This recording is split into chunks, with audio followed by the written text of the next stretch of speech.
La souveraineté du Burkina Faso mise à l'épreuve par Donald Trump. Explication. Vous souvenez-vous de la politique de la Maison-Blanche visant à expulser des migrants en Afrique?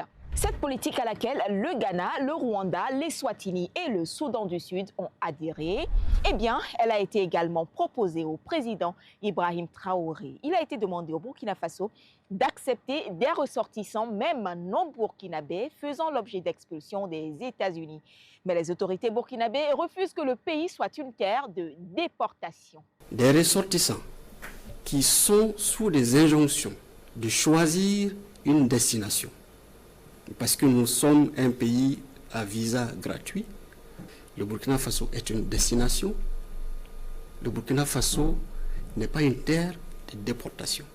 Et nous avons précisé cela en disant que la décision du capitaine Ibrahim Traoré, qui a consisté à offrir l'hospitalité à tous les Africains, ne saurait être assimilée à une opportunité pour un pays tiers de se débarrasser de certaines populations que ce pays considère comme indésirables.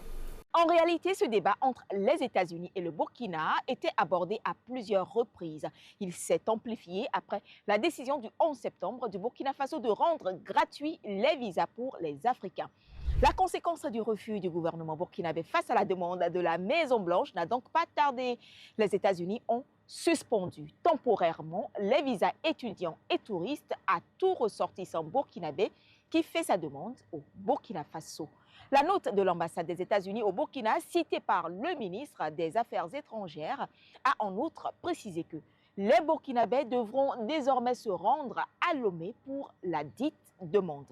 Le service de délivrance de ces deux types de visas au Burkina Faso est donc délocalisé à l'ambassade des États-Unis au Togo. Naturellement, la mesure qui a été prise ne saurait nous laisser indifférents. En diplomatie, on parle de réciprocité.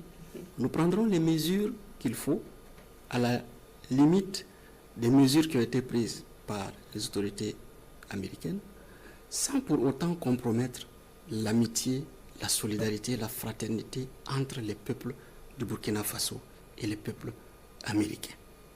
Parce qu'il ne faut pas faire d'amalgame.